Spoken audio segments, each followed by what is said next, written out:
Ram Krishna Hari. We seek blessings at the feet of Lord Vitthal and all the Varkari saints.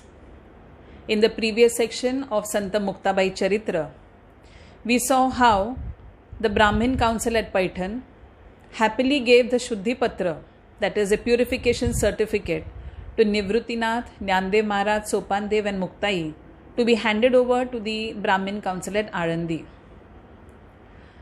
The entire journey from Paitan to Alandi was via different places, like we saw in the earlier section, through Nevasa, Puntamba, and of course coming towards Alandi, it took them a period of about 3 years. They thought that the people of Alandi would have changed or softened their stance with them. But things were no different here again. Although a small population of Alandi had heard about the miracles performed by Mauli at Paitan regarding the male buffalo reciting the Rigvedic chants, and also the miracles which took place at Nevasa as well as at Puntamba, some people respected these four and realized that these were no ordinary beings, but the main population whom these four brethren wanted to appease so that they could get the sacred thread ceremony done and could be included in their fold. That particular section remained as rigid as ever. Every day when the brothers would go for their bhiksha, they would be given dry fruit grains along with, as we said earlier also, some of them would give them abuses and curses, some of them would shut the door on their face. It so happened once when Mauli had gone for bhiksha, the owner of the house came out and asked him why did he want to have food to eat when he did not work for it. He said, "You brothers are a burden on us. Your parents have gone away and now we have to feed you." Saying so, he picked up a handful of mud and put it inside the jholi or the bag which Mauli was carrying the food grains. Mauli, as he was, did not retort, did not say anything back, did not answer back at all, and continued walking back home. On the way, a man was hurriedly walking and suddenly he saw this Mauli was walking towards him. This man raised a hue and cry about it and said, "Now I was going for some very important and noble work, and now this is not going to be done, is going to be a failure because I've seen the face of this boy." He was talking about Mauli. "This ill-fated woman stands in front of me, comes in front of me, and I'm not going to have therefore any success in the work which I've gone out for." Saying so, he made such a huge melodrama about it. He would bang his palm on his forehead as if some big calamity had befallen him. A crowd had gathered by that time. Mauli did not say anything, but he was a little intimidated by the large numbers which were gathering to see what was this going on. The man was encouraged, though. He felt that his words were having the desired effect. He started more aggressively and he said that the sannyasi and his wife went and finished off themselves once and for all, and they left behind these four ill-fated children for us at Alandi to bear. They have learnt all black magic tricks from their sannyasi father, and that's why they were able to restore people to life or make a male buffalo recite the Rigveda. This has not got anything to do with divine energy. These are children who are bad omen, and as soon as possible they should be either sent away from Alandi, or better still, if these four decide to commit suicide and end their lives themselves, it would be a big saving grace for all of us at Alandi. These were the words spoken by the man. He said, "We do not like to see your faces at all. Your faces are itself an ill omen for us." Saying so, the next level of his anger went where he raised his hand and gave a tight, hard slap across Mauli's face. the small boy that he was, Mowgli fell down. No one came to help him. He collected himself up and started running towards his home, sobbing all the way. All through the way from that place to his home, the thoughts which came to his mind were, are we so unwanted by society? Is really our face so much of an ill omen that people can't bear to see it? Is it that we have created such a type of atmosphere that anywhere we go, wherever we go, people hate the sight of us? If people don't like us, then what is the purpose of our life? Why are we going and asking for bhiksha, food grains just for survival? We don't want to survive. Why don't we end our lives? These thoughts of depression were coming to the mind of this young child. Sobbing all the way, he went home and rushed into his hutment and shut the door. Sopandev and Muktabai were outside the hut and they couldn't understand what made Mowgli run inside and close the door. Just at that time, Nivruttinath also happened to come there. He said, I was doing my round of bhiksha when someone told me that there's a big show which happened on the road and your brother was slapped by one of the persons at Arandi.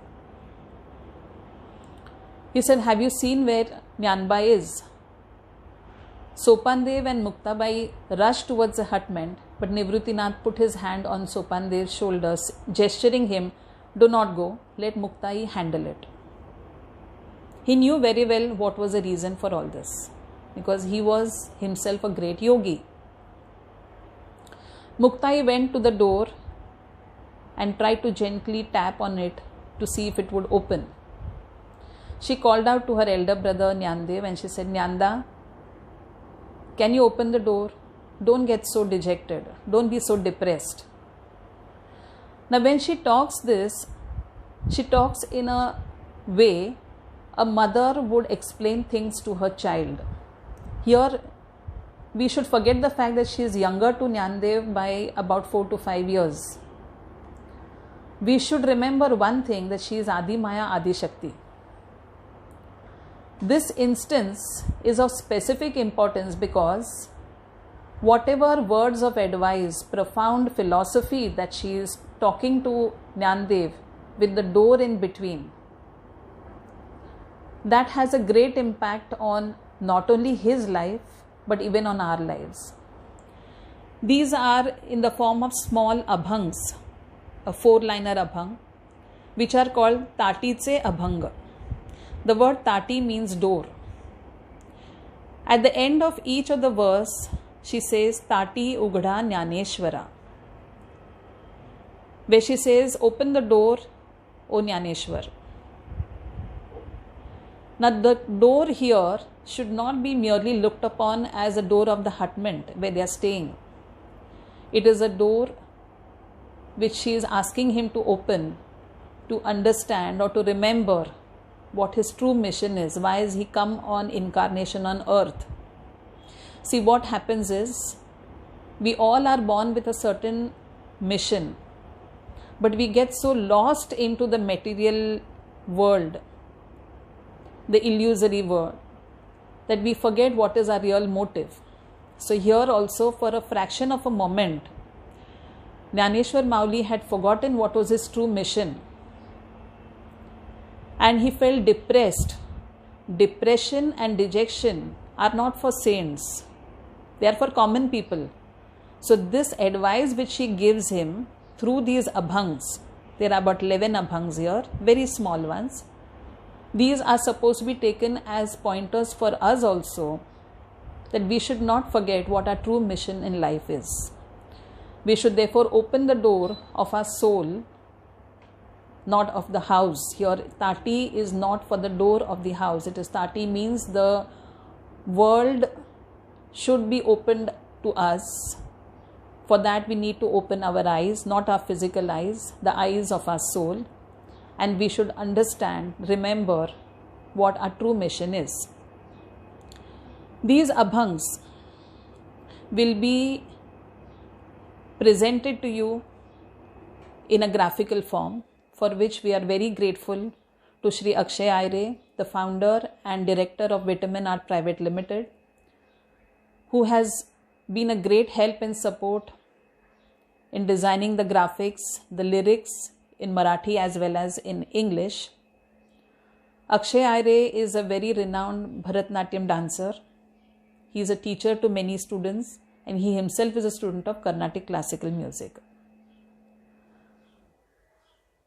These abhangs, with the grace of Mauli, I will try to explain in my own interpretation, as what you call as my own juvenile brain gives me knowledge. I may give some examples in between, some instances in between, with the help of which maybe certain profound philosophical terms would become clearer. I'll be reading the abhang line by line and explaining it to you. The first abhang of Tatiche abhang, the first line is, Yogi pavana manacha sahe aparadha janacha vishwa rage zhale vani santi sukhe bhave pani. Now here she says Yogi pavana manacha. So she tells him, Mauli, you are a yogi. A yogi should be pure-hearted. Pavan means pure. So yogi should be pure-hearted. Sahe aparadha janacha. A true yogi is one who tolerates all that society throws atrocities at him. He tolerates it. Vishwa rage zhale vani. Even if the world becomes angry, because the world is comprised of whom? People like us. So when we get angry, we have so many imperfections in the form of anger, lust, greed, hate, hatred, jealousy. So these imperfections somewhere or the other manifest in some form. They come out in some form through us. And our aggression, our dissatisfaction, unhappiness sets the world on fire. Of course, here she is talking in a very metaphorical way. Vishwa rage zhale vani. Vani means to have a fire. Even if the world sets fire, what should be the sign of a true saint? She says, Santi sukhe bhave pani. The saint should be like the water to douse that fire. The saint should not get scalded in it. He should not get burnt in it. In fact, he should be putting out the fire. Here she uses the term yogi as well as Santa for Jnaneshwar Mauli. Yogi is by nature, is actually a status given to Mauli here, whereas Santa is the nature of Mauli. So if you see a yogi from outside and a Santa from inside, means is like a coconut shell. From outside it is very hard, but inside the kernel is very soft. So saints are very gracious. They will always help you, even though you hurl abuses at them. They will always be gracious and bless you. To explain this, one Swami Rajeshwaranand Saraswati Maharaj has given an example in the form of an instance. He says a Mahatma, a sadhu, would visit a house in a village every day for bhiksha. He would go to the same house every day, and the old lady of the house, there used to be an old lady, her son and her daughter-in-law. This old lady would every day reject him, ask him to get lost from there. She would spare no words to insult him. In spite of that, this Mahatma would go back happily, smiling, again come back the next day and again say, Mata, Bhiksham Dehi. This happened for a number of days. One day, the old lady was in a very foul mood because she had picked up a fight with her daughter-in-law. She was annoyed because her son and daughter-in-law were not giving her a grandchild, though it was so many years after their marriage. She was so upset with this and she was in a foul mood because she had just had a quarrel with her daughter-in-law. And just at that time, this Mahatma walks in and says, Mata Bhiksham Dehi. She is so angry that there is a rag. A rag in Hindi is called a pota. She picks up that rag and she flings it at this Mahatma and she says, Kuch nahi milega, you won't get anything here. Get out from here, she says. Ye lo pota. And she throws it on him. This is what you will get. She throws it with so much of force that it strikes the Mahatma on his chest and he falls down. In spite of that, He picks it up, smiles, tears that pota into two and throws it back at her and says, "Tu bhi le pota." So she throws a rag at him. He throws half of the rag back at her and says, "Tu bhi le pota." He carries the remaining half of the rag back with him. After a few days, her daughter-in-law, the old lady's daughter-in-law, tells her that there is a good news and she is expecting a baby. A few months later, the daughter-in-law delivers a male child and the old lady is very happy that she has got a grandson. A grandson in Hindi is also called a pota. At that time, it strikes her what the Mahatma had done. Of course, after that day, he had not turned up at all at this lady's house for bhiksha. At that time, she remembers that the man had thrown, the sadhu had thrown the half of the rag at her saying, "Tu bhi le pota." So he had actually blessed her.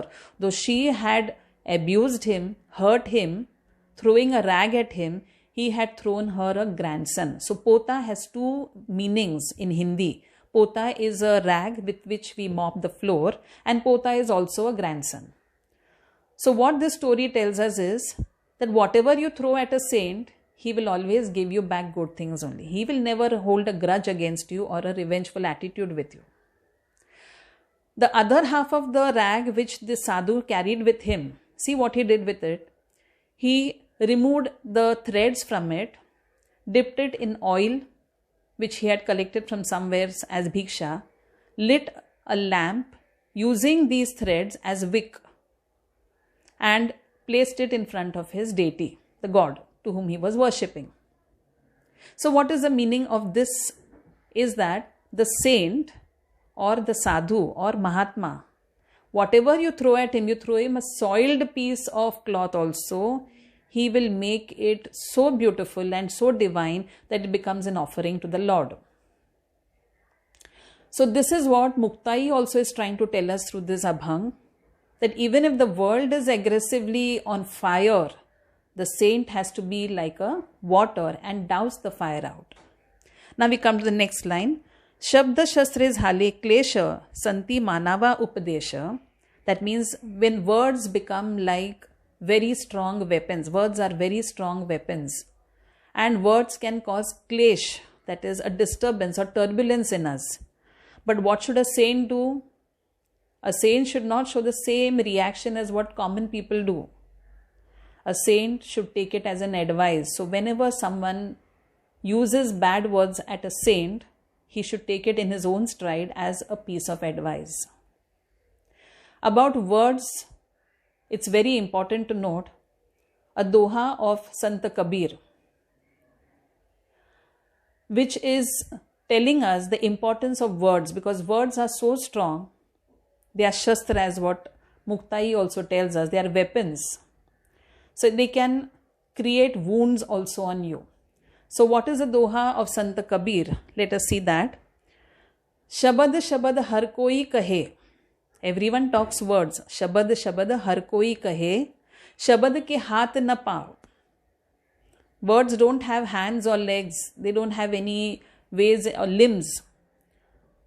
Ek shabad aushad kare. Ek shabad saughav. So one word, shabad means shabd. One word can be healing for you, whereas one word can be even hurting you. So what Sant Kabir says or what Muktabai says in her abhang, there seems to be a oneness in it, which is very evident from the word she uses. Shabda shastris hale klesha. So words can cause a lot of turbulence, a lot of disturbance, because words can hurt you, words can harm you, but words can also heal you. When someone comes and tells you a few good words, it becomes a healing effect for you. Whereas when someone comes and talks very rudely to you, the words remain like birds hovering around you. So it is about words that she's talking here. Vishwa Pata Brahma Dora. Vishwapata means the entire world is one fabric, and in that Brahma, that is a creator, is like a thread. So what it means is we all are connected to each other. We are all one.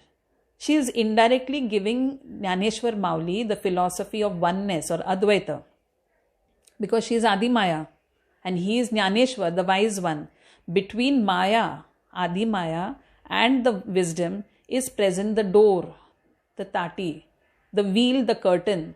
So she's asking him, remove that, then only you will come face to face with me and you will know that all the world is one. Aham Brahmasmi, as what she wants to say. So she says, Vishwapata Brahma Dora, Tati Ugda Jnaneshwara. So open the door and dissolve this separate conditions between me and you and let us become one, is an indication she gives us. It's a lesson she tells us through her abhang. This is the first abhang of the Tatiche abhang. We will be having each abhang explained in the best possible way as inspired by Mauli. So we come to the next abhang, the next episode. Till then, Ram Krishna Hari.